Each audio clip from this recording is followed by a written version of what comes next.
Mesdames et messieurs, bonsoir. Merci d'avoir choisi RTI 1 à la une de ce 20h. Le gouvernement s'attaque à la flambée des prix des produits de première nécessité. Des décisions ont été prises ce jour au Conseil des ministres. Les membres du gouvernement réunis autour du président de la République, Alassane Ouattara, ont arrêté une série de mesures pour soulager les consommateurs. L'axe Yamoussoukro-Brasilia se renforce. Le ministre ivoirien Sidi Temoko Touré est actuellement en visite au Brésil. Les deux pays raffermissent leur partenariat par la signature de conventions scellées dans le domaine des ressources animales et halieutiques. Nous ferons un focus dans ce 20h sur l'école des forces armées de Zambakro qui prépare sa traditionnelle fête. L'école est chargée de la formation initiale, de la formation au commandement en corps de troupes et de l'enseignement militaire supérieur d'officiers d'Afrique francophone. La 52e promotion fait sa sortie officielle demain jeudi. La Côte d'Ivoire vient de recevoir 268 000 doses de vaccins. C'est un don du gouvernement français par l'intermédiaire de l'initiative COVAX, initiative visant à rendre les vaccins contre le coronavirus disponibles dans les pays. Les doses ont été réceptionnées par le ministre Pierre Demba. Soyez les bienvenus sur RTI 1. On commence tout de suite par le palais présidentiel où s'est tenu le Conseil des ministres. Ce mercredi, les membres du gouvernement réunis autour du président de la République, Alassane Ouattara, ont abordé plusieurs sujets, notamment la question de la hausse des prix des denrées sur le marché. La lutte contre la cherté de la vie va s'accentuer puisque le gouvernement a pris une série de mesures pour soulager les consommateurs. Viviane Aïmé. Le Conseil des ministres, réuni ce mercredi 21 juillet sous la présidence du chef de l'État, le président Alassane Ouattara, a été marqué par d'importantes décisions touchant au quotidien des Ivoiriens. Il s'agit du rationnement de l'électricité encore en cours dans plusieurs secteurs de l'économie nationale. Le Conseil a adopté une communication relative à la fin du rationnement de l'électricité. En effet, avec la saison des pluies, les barrages hydroélectriques du pays ont retrouvé leur niveau normal. Le retour de cette pluie a mis fin à la période de chaleur, réduisant donc ainsi la forte demande nationale d'électricité. Il faut ajouter donc à la résolution de ces problèmes qui permettent aujourd'hui de vous annoncer la fin du rationnement, les efforts du gouvernement et des opérateurs du secteur qui ont permis de réparer les pannes qui ont eu lieu aussi bien au niveau de la production qu'au niveau de la distribution. En conséquence de toutes ces actions, le rationnement des ménages a pris fin à Abidjan le 12 juin 2021 et à l'intérieur du pays le 25 juin 2021. On peut dire que cette période de crise énergétique a été définitivement maîtrisée avec la fin du rationnement en ce qui concerne les industriels depuis le 9 juillet, donc 2021. Il s'agit aussi de la lutte contre la flambée des prix des produits et denrées de grande consommation. Le gouvernement vient de prendre un train de mesures. Face à la relative hausse des prix de certains produits de première nécessité, le Conseil a arrêté les mesures ci-après. Il s'agit notamment de la rencontre sectorielle avec les différents acteurs économiques, filière par filière, en vue de trouver des solutions afin de contenir cette hausse des prix. Il s'agit également de l'encadrement des produits de consommation de première nécessité, tels que le riz, l'huile de palme raffinée, la viande de bœuf, la farine.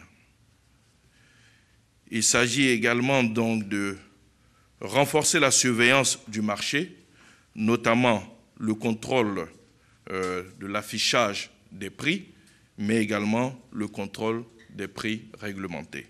L'intensification de la communication sur les prix et les actions menées dans le cadre de la lutte contre la vie chère. La révision de la norme ivoirienne sur le pain. La facilitation du retour des bouviers qui convoient le bétail du Mali et du Burkina, donc en Côte d'Ivoire. De l'installation des comités locaux de lutte contre la vie chère et du renforcement de la lutte contre le racket sous toutes ses formes. Ces mesures immédiates seront suivies de mesures structurelles qui devront permettre de consolider les acquis et de lutter de façon pérenne contre la vie chère dans notre pays. La lutte contre la corruption était en bonne place de ce Conseil des ministres avec l'adoption d'un projet de loi portant création, compétences, organisation et fonctionnement d'un pôle pénal économique et financier au sein du tribunal de première instance d'Abidjan. Cette structure a été créée par décret. Ici, il s'agit d'une loi. Le passage du décret à la loi marque l'engagement de l'État. Vous savez que les lois sont supérieures au décret. Donc cela montre un engagement total de l'État à garantir la bonne gouvernance. C'est pour cela que le décret qui instituait cette structure a été passé en loi pour montrer l'engagement de l'État, la loi étant bien entendu supérieure et plus forte. Donc l'État est déterminé à lutter pour la bonne gouvernance et c'est pourquoi cette structure a été renforcée en étant gravée dans le marbre, si je puis le dire ainsi. Et revoilà la Journée nationale d'excellence. L'édition 2021 sera célébrée le vendredi 6 août. Le Conseil des ministres du mercredi 7 juillet 2021 a autorisé l'organisation cette année de la Journée nationale de l'excellence le vendredi 6 août 2021 à 11h au Palais de la Présidence de la République sous la présidence du Président de la République. Ainsi, pour l'édition 2021 de la Journée nationale de l'excellence, l'option retenue est la reconduction des lauréats de l'édition 2020, auxquels vont s'ajouter les lauréats du secteur de l'éducation-formation sélectionnés au terme des examens de fin d'année scolaire 2021. Au total, pour cette édition, ce sont 84 prix qui seront décernés aux lauréats. Ces lauréats recevront, comme chaque année, un trophée, un diplôme et une enveloppe de 10 millions de francs CFA pour ceux classés premiers. Quant aux autres lauréats classés deuxième et troisième, ils recevront respectivement 1 500 000 et 1 million de francs CFA. Ce point d'actualité ne figurait pas dans l'ordre du jour du Conseil, mais le porte-parole du gouvernement en a fait l'annonce. Le président de la République, Alassane Ouattara, et l'ex-chef de l'État, Laurent Gbagbo, ont eu un échange téléphonique. Je ne peux pas vous dire s'ils se sont longuement entretenus, mais la seule chose que je peux vous dire, c'est que oui, il y a eu un contact et que le président Ouattara recevra M. Gbagbo Laurent le 27 au Palais de la Présidence ici. Prochain Conseil des ministres, le 28 juillet. Et la Côte d'Ivoire qui continue de coopérer avec ses pays amis. Voilà l'axe Yamoussoukro-Brasilia qui se renforce. Le ministre ivoirien Sidi Tiemoko Touré est actuellement en visite au Brésil. Il s'imprègne de l'expertise brésilienne en matière de ressources animales et halieutiques. Les deux pays ont signé des conventions. Et Rigoré est notre envoyé spécial au Brésil. Le gouvernement de la République fédérative du Brésil s'engage à rendre disponibles les ressources financières indispensables dans l'exécution de la phase 2 du projet de développement durable de la pêche et de l'aquaculture. Quant à la République de Côte d'Ivoire, elle s'est dit prête à prendre toutes les dispositions utiles pour faciliter l'exécution du projet et collaborer avec les experts brésiliens. C'est tout le sens de cette rencontre d'échange et de travail qui réunit les deux ministres, ivoiriens et brésiliens. Ils représentent leurs pays respectifs. Sidi Tiemoko Touré a parlé de cette coopération qui existe entre la Côte d'Ivoire et le Brésil il y a plus de 50 ans.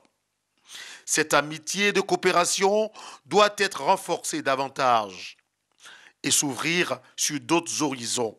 Ici, c'est la Côte d'Ivoire qui profite le plus dans cette amitié. Notre pays bénéficie de la confiance des autorités brésiliennes. Et pas seulement avec le projet de pisciculture, mais d'autres demandes aussi. Nous avons reçu des demandes sur d'autres demandes, sur l'aviculture, l'élevage du lait, la création de l'élevage des bœufs. Et comme ça, on va travailler avec l'aide de l'ambassade de Côte d'Ivoire à Brasilia pour qu'on puisse avancer sur ces dossiers de coopération entre les deux pays. Le ministre ivoirien des Ressources animales et halieutiques se réjouit de cette coopération. Les perspectives de la collaboration qui va se fortifier entre la Côte d'Ivoire et le Brésil se présentent sous de très bons auspices, dans la mesure où Madame la ministre a engagé les différents services de l'État à l'effet d'accompagner le mouvement de coopération à travers la signature de partenariats entre les différentes institutions de nos différents pays. Et donc moi je suis quelqu'un d'heureux parce que l'agence de coopération brésilienne, pour ce qui est de la partie brésilienne, et puis le ministère des Ressources animales et halieutiques vont certainement dans les jours à venir concrétiser ce rapprochement à travers la signature de conventions sur différents types, natures de projets qui vont être approfondis par ailleurs. Donc je suis très content de cette rencontre qui confirme encore une fois la qualité des relations entre le Brésil et la Côte d'Ivoire.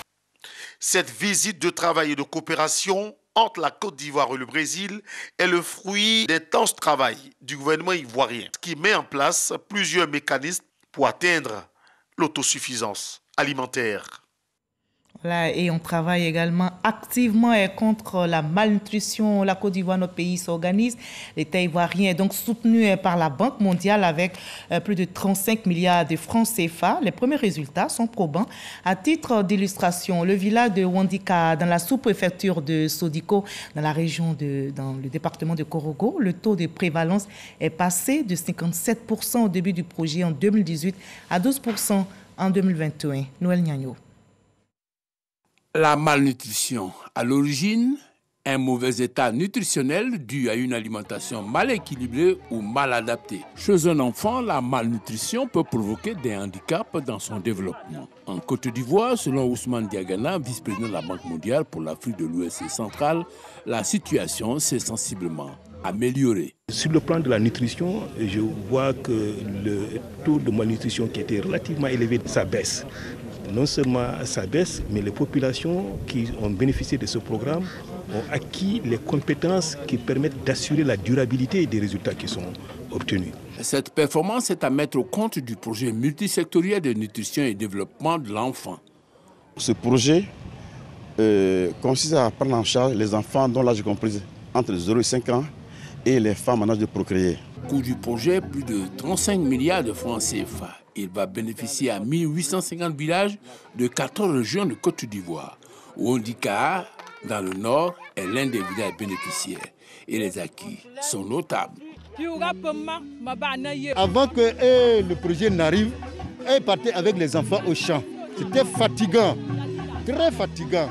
Mais depuis 2019 jusqu'à aujourd'hui, les enfants se lèvent, ils s'en prennent les enfants, ils viennent donner aux animateurs ici. L'animateur reste jusqu'au soir avec l'enfant. Comment pérenniser ces acquis à la fin du projet prévu pour 2023? Il faut d'abord sensibiliser les populations. On a créé ce qu'on appelle les AGR, les activités génératives de revenus. Le chef du village a donné une parcelle. Et nous également, nous devons apporter maintenant les intrants. Il faut effectivement amener les gens à créer des greniers communautaires et des cultures de contre-saison. Donc de sorte qu'il n'y ait pas de rupture sur le plan alimentaire pour la prise en charge des enfants. Pour mémoire, le projet a pris forme en 2018 et financé en plus de la Banque mondiale par l'Union européenne, la BAD et l'UNICEF. Voilà, je vous invite maintenant à faire un focus sur l'école des forces armées de Zambakro qui prépare sa traditionnelle fête. L'école est chargée de la formation initiale, de la formation au commandement en corps de troupes et de l'enseignement militaire supérieur d'officiers d'Afrique francophone.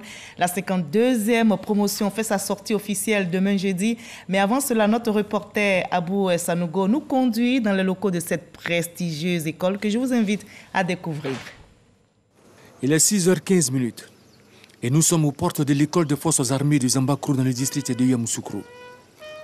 Après quelques minutes d'échange, nous y avons accès pour une immersion. Ici, le réveil se fait à 6h du matin. Les stagiaires sont au sport. Mais quand sonne 6h30, on arrête tout pour rendre les honneurs au drapeau.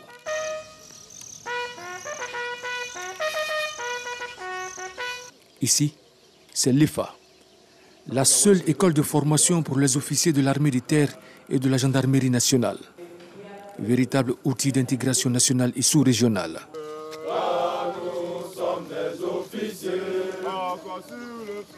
N'entre pas ici qui veut, mais qui a les aptitudes.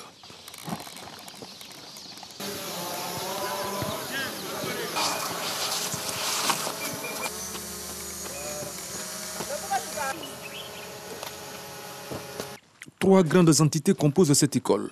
Nous visitons la DEFO, la division de formation des officiers.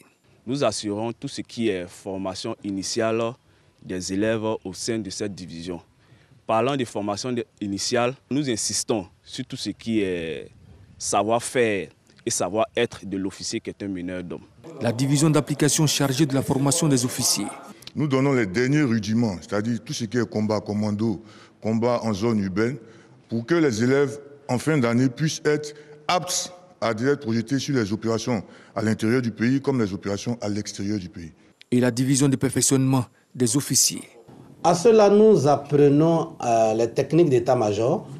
Nous leur apprenons aussi à avoir une vision plus claire du monde dans lequel ils sont. Et nous leur permettons donc de pouvoir interagir avec leur milieu, de pouvoir être plus aptes à mener les missions qui sont les leurs. Notre mission à nous, en fait, et surtout à leur encadrement, c'est de faire que tout le monde travaille ensemble. Et parce que notre but, en fait, c'est que quand nos élèves sortent des formations, quelles qu'elles soient, ils soient directement opérationnels et directement employables par leur chef. Après la visite des différentes entités de l'école, nous allons à la rencontre du chef de corps de l'école des forces armées des Zambakro, le colonel Jean-Christophe Mouo, pour de plus amples connaissances sur l'école. Pour les stagiaires de la formation initiale, il s'agit principalement de la formation militaire. Et cette formation militaire prend évidemment en compte tous les aspects liés au combat, à l'exercice de l'autorité, transformer des anciens jeunes étudiants en personnes pouvant être des meneurs d'hommes. Donc il y a tout un travail à faire et puis beaucoup de préparation physique, beaucoup de sport. Nous sommes déjà à un officier après cette cérémonie. 4 ans après la cérémonie, il finit son cours de commandant d'unité. Après en moyenne 3 ans, il revient faire le cours d'état-major qui lui permet d'être officier traitant et donc dans les états-majors, dans les bureaux, pouvoir être les rédacteurs, les officiers traitants et tenir des postes d'état-major. L'EFA prépare sa fête école. Le jeudi 22 juillet, à compter de 10 h, nous recevons ici à l'école des forces armées les parents qui doivent venir accompagner leurs enfants qui doivent sortir. Nous aurons pour les élèves officiers d'actifs de 2e année 100 élèves officiers d'actifs qui sortent et qui vont devenir des sous-lieutenants. Sur ces 100, nous avons 18 étrangers et nous avons 9 jeunes filles. En plus de ces élèves officiers d'actifs, nous avons les médecins élèves officiers qui sont 9 et qui sont tous ivoiriens. Zambakro ne doit pas faire peur. Zambakro est un site de formation et Zambakro est à la disposition de la population ivoirienne pour former des citoyens ivoiriens, des citoyens étrangers. Si ça faisait peur, des femmes et des hommes n'en sortiraient pas chaque année. Si ça faisait peur, tous les pays étrangers n'allaient pas nous envoyer une vingtaine de personnes chaque année. La fête école se tiendra dans le respect des mesures barrières le 22 juillet en présence du ministre d'État, ministre de la Défense, Tene Birahima Ouattara. Et ajouter que le Premier ministre Patrick Kachi sera également de cette fête. Il représentera le président de la République, Alassane Ouattara. C'était donc l'incursion avant cette fête à l'école des forces armées des Zambakro. Reportage réalisé pour vous par Abou Sanogo. Et on va parler toujours de l'école des forces armées de Zambakro. Cette école a servi de cadre à la cérémonie de remise de diplôme des officiers du 2e cours d'études supérieures de défense. 21 officiers de Côte d'Ivoire et de 6 pays africains voient ainsi leurs efforts récompensés après 10 mois de formation. Un parchemin qui leur ouvre l'accès aux hautes fonctions militaires. Le reportage est réalisé pour vous par Kader Sogodogo. Ils sont issus du Bénin, du Burkina Faso, du Cameroun, de la Côte d'Ivoire, du Mali, du Niger et du Togo. Ces 21 officiers, au nombre desquels une femme, constituent la deuxième promotion du cours d'études supérieures de défense, CESD, qui a été ouvert en terre ivoirienne depuis 2019. Pendant l'année académique de 10 mois, ils ont été instruits à l'art de la guerre, à l'analyse stratégique et à la synergie interministérielle et sécurité, aux côtés d'autres grandes questions de géopolitique contemporaine. Il s'agit pour nous de ne pas subir les convulsions de nos sociétés, les changements de notre environnement sécuritaire, les effets de l'évolution de notre contexte stratégique, quand bien même qu'il s'agirait de surprise ou de rupture, mais être capable de les prévenir, de les comprendre, afin d'adapter nos outils de défense. Puis, les officiers de la deuxième promotion se sont vus remettre leurs nouveaux attributs constitués d'un diplôme et d'un insigne qui marquent leur entrée dans l'élite militaire. Implanté à Zambakro au sein de l'école des forces armées, le cours d'études supérieures de défense de Côte d'Ivoire est le fruit d'une volonté politique, celle de l'appropriation véritable de l'outil de défense, de la maîtrise et de l'adaptation de la formation des cadres militaires face aux mutations des problématiques de défense. Il a été ouvert le 30 septembre 2019 et a à ce jour formé 35 brevetés, au nombre desquels 24 Ivoiriens et 11 issus de pays africains amis de la Côte d'Ivoire. C'est la première école de guerre nationale francophone en Afrique de l'Ouest, un exemple réussi d'intégration africaine. Et tout est bien qui finit bien. La Fédération des syndicats de la Direction générale des impôts lève son mot d'ordre de grève et appelle à la reprise du travail sur l'ensemble du territoire. Cette décision est le fruit de la rencontre tenue entre la Direction générale des impôts et la Fédération. Grace Kando nous en dit plus.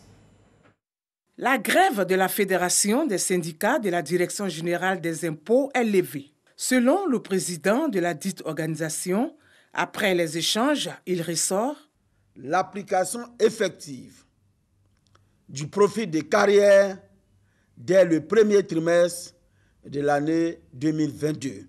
L'amélioration effective des conditions sociales et matérielles des agents des impôts. C'est pourquoi la FESI-DGI, au regard de ce qui précède, invite à une reprise du travail. Dès cet instant, conformément à la résolution de l'Assemblée générale extraordinaire de ce mercredi 21 juillet 2021, initialement, la grève de la Fédération des syndicats de la Direction générale des impôts était prévue se tenir du 21 au 23 juillet. Et dans cette ambiance paisible dans notre pays, le Comité national de la télédétection et d'information géographique s'apprête à organiser sa 5e édition du Salon international de la géomatique. Ce salon se tiendra du 22 au 24 septembre prochain ici à Abidjan. Le directeur général fait déjà le point des éditions présentes et présente également les enjeux de ce salon qui va réunir, selon lui, plus de 3000 participants. On retrouve Grace Rando. L'édition 2021 du Salon international sur la géomatique va réunir plus de 3000 participants en mode semi-virtuel. Cette année, une centaine de stands de démonstration. L'apport des technologies de la géo-information dans la gestion des crises est le thème retenu. Nous sommes confrontés dans nos collectivités à différents problèmes, ce qui concerne le foncier, ce qui concerne la collecte même des taxes municipales, la localisation de nos contribuables, tout ça sont des paramètres qui participent à l'efficience de nos collectivités. Et donc le salon de la géomatique nous intéresse et nous pensons qu'en collaboration avec les structures qui s'occupent de ces questions-là, nous pourrons améliorer les conditions de vie dans nos collectivités. La géoinformation, elle est omniprésente dans tous les domaines. Alors quand la donnée est bien utilisée, elle donne des résultats efficients dans la gestion et la prévention de certaines situations qu'on appelle crises. Donc c'est ça l'enjeu. Donc c'est une plateforme qui est ouverte à tout le monde, ceux qui sont en quête de solutions. Et en même temps aussi nos autorités qui voient ça de bon oeil seront massivement présents pour pouvoir utiliser cette information pour faire avancer l'agenda et les actions prioritaires du gouvernement. La géomatique est la science qui permet de collecter des données géographiques. Au menu du salon, des panels, des rencontres B2B, des expositions et des distinctions. En raison de la COVID-19, les conférenciers nationaux partageront leur expérience en présentiel, quand les conférenciers internationaux feront leur communication par visioconférence.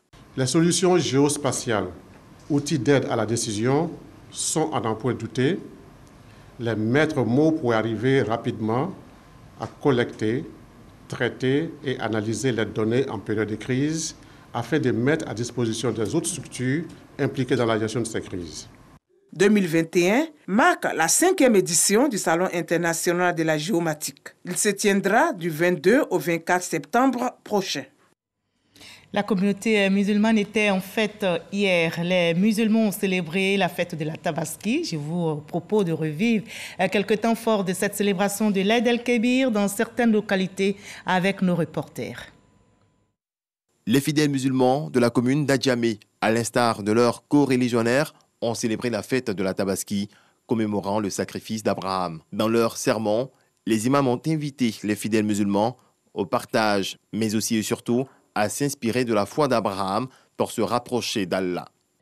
La communauté musulmane en son ensemble s'est rendue à la grande mosquée de Oundoussi et Hadja Youssouf Diaby, l'imam, a invité les fidèles à renforcer leur collaboration avec les autres confessions religieuses dans l'optique de préservation de la cohésion. Cohésion d'ailleurs traduite par la participation des forces vives et lieu cadre à cette prière de la Tabaski.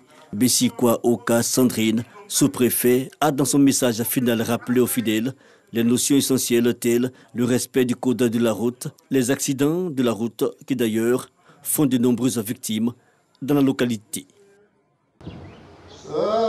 Élever son âme vers Allah et lui exprimer son adoration pour en retour obtenir ses faveurs.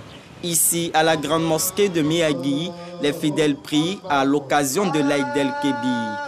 L'imam Ibrahim Sanogo invite les croyants à s'inspirer au quotidien de la foi d'Abraham.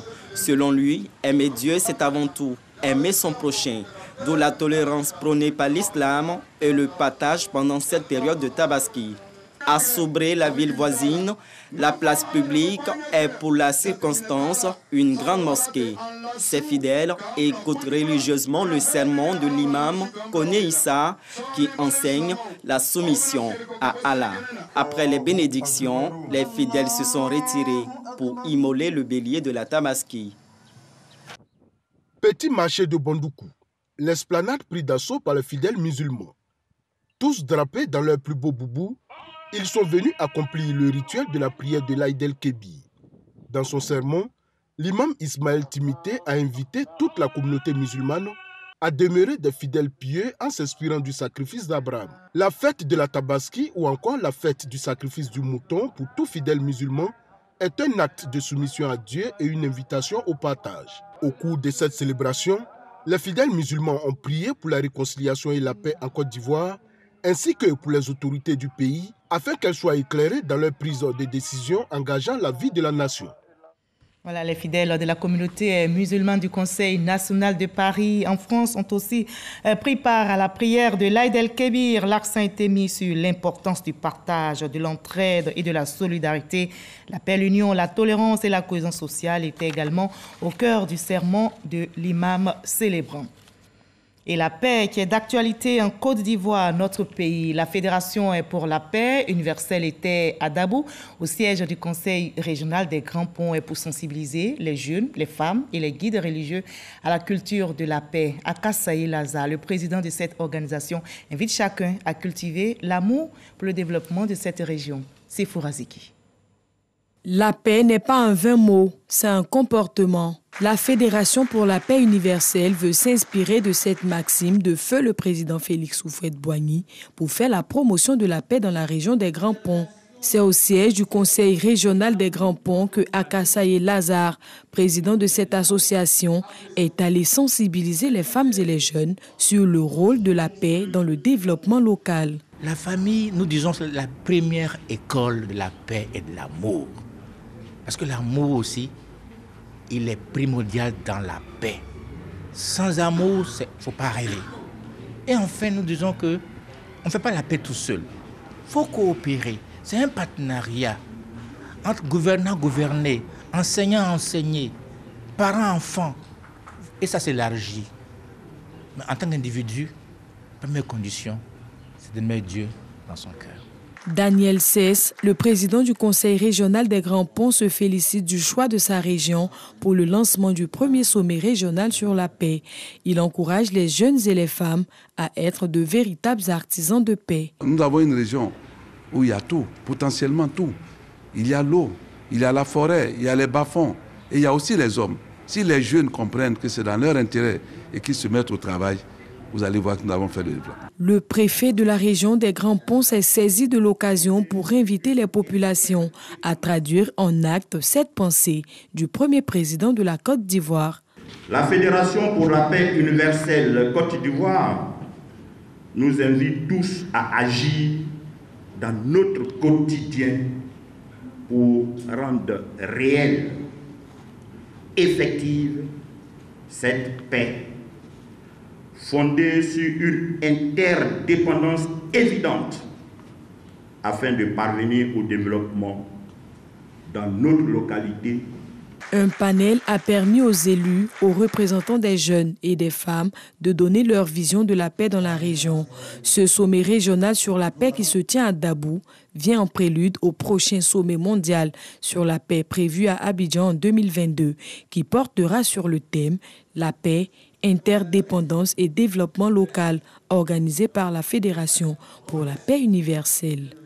Et la paix est un trésor inestimable. Justement, dans la paix, on reste mobilisé et soudé pour vaincre cette pandémie de Covid-19.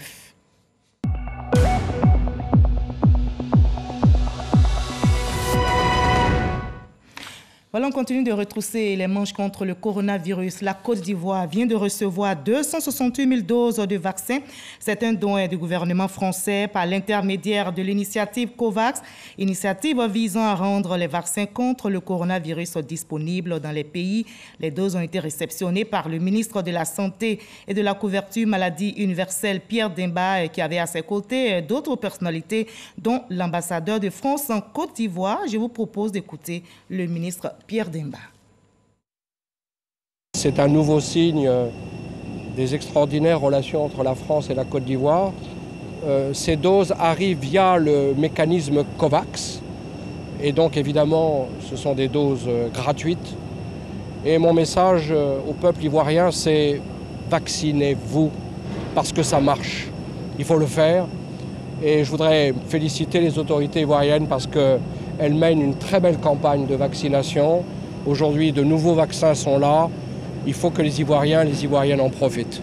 La France, un pays ami qui nous permet aujourd'hui donc de recevoir encore 268 800 doses donc de vaccins, ce qui nous permettra donc de continuer donc, la vaccination à travers tout le pays. Les Ivoiriens doivent continuer de se protéger. Ils doivent adhérer à la vaccination parce que la vaccination les protège contre les formes graves de la maladie. Et le gouvernement est engagé pour que, malgré ce qui se passe autour de nous, les Ivoiriens soient bien protégés. Et nous avons à cœur d'arriver à la fin de l'année en vaccinant 7 millions de personnes et en début d'année vacciner plus de 60 000 personnes pour que nous puissions avoir l'immunité.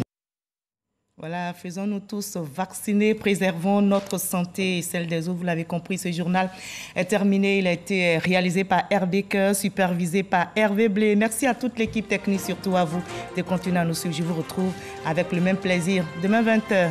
Prenez soin de vous.